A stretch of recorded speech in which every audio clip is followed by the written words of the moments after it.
یہ کہتے ہیں کہ بعض اوقات ایسے لوگ ہوتے ہیں جو گلوکار قسم کے ہوتے ہیں اور وہ نعتیں میوزک کے اوپر پڑھتے ہیں، باقاعدہ تمام آئٹمز ہوتے ہیں میوزک کے، تو اس کو سننے کی کیا شرعی حیثیت ہے؟ دیکھیں، موسیقی کے معاملات میں اختلاف ہے۔ بعض علماء موسیقی کو فی نفسی ہی جائز قرار دیتے ہیں، اور ان کا کہنا یہ ہے کہ اگر یہ گندے اشعار کے ساتھ ہو تو ناجائز، ورنہ اچھے اشعار کے ساتھ ہو تو اس کا سننا صحیح ہے، اور بعض اس کو منع کرتے ہیں۔ اگر کوئی گلوکار میوزک کے ساتھ کوئی نعت پڑھتا ہے تو اس کے سننے کی کیا شرعی حیثیت ہے؟ اس کا میں جواب دے رہا تھا کہ موسیقی کے باب میں گروہ علماء دو حصوں میں بٹے ہوئے ہیں۔ ایک یہ کہتے ہیں کہ اگر موسیقی ایسی بیجا ہے اور گندے اشعار کے ساتھ ہے تو یہ منع ہے، یہ تو سبھی اس پہ متفق ہیں۔ جو بٹے ہوئے دو حصوں میں وہ یہ ہیں کہ پاکیزہ کلام ہو اور میوزک کے ساتھ ہو تو اس کو سن سکتے ہیں کہ نہیں۔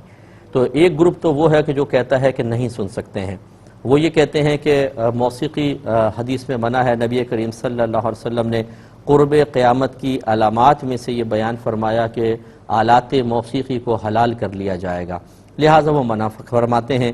اور وہ یہی کہتے ہیں کہ اگر چاہے آپ میوزک اچھے کلام کے ساتھ سنیں، برے کلام کے ساتھ سنیں، چونکہ میوزک کے اثرات ایسے ہوتے ہیں کہ دل میں خرابیاں پیدا ہوتی ہیں۔ انسان ایک دفعہ اچھا کلام سنتا ہے، جب شوق پیدا ہوتا ہے تو برے کلام کی طرف بھی بڑھ جاتا ہے، تو وہ جانب احتیاط کو اختیار کرتے ہوئے مطلقاً منع کرتے ہیں کہ چاہے پاکیزہ کلام ہو چاہے برا، یہ نہیں سن سکتے ہیں۔ دوسرا گروہ جو ہے وہ کہتا ہے کہ اگر برے کلام کے ساتھ میوزک ہو تو منع ہوگا، اور کیونکہ یہ دل میں نفاق کو بڑھاتا ہے، لہو و لعب ہے، برائی کی طرف لے کے جاتا ہے، اللہ کی یاد سے غافل کر دیتا ہے، اس لیے منع ہوگا۔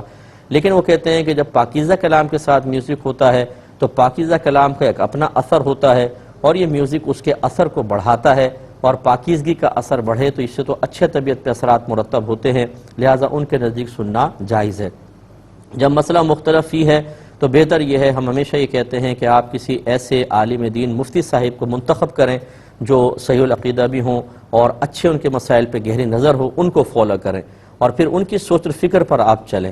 تو اگر کوئی ایسے علماء کو فالو کرتا ہے جو جائز کہتے ہیں، اس پہ تنقید کرنے کا کوئی فائدہ نہیں، وہ از خود نہیں کر رہا بلکہ وہ تو علماء کرام، مفتیان کرام کے فتوے پہ عمل کر رہا ہے۔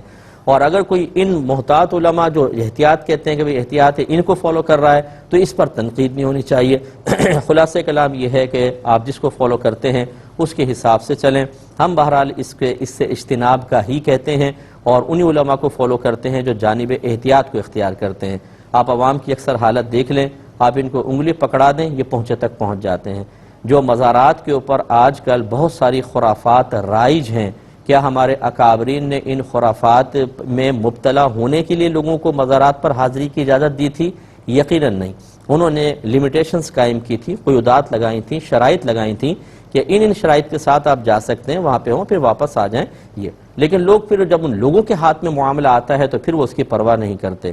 جو ایک نعت کو میوزک میں سن لیتا ہے، اس کے بعد پھر اس کا دل چاہتا ہے پھر کوئی اور کہیں میوزک چل رہا ہوگا، وہ اس طرف بھی مائل ہو جائے گا، اور پھر اس کا اپنے نفس کو قابو میں کرنا بہت ہی مشکل ہو جاتا ہے۔ اس لیے ہم کہتے ہیں کہ جانب احتیاط کو اختیار کرنا بہتر ہے۔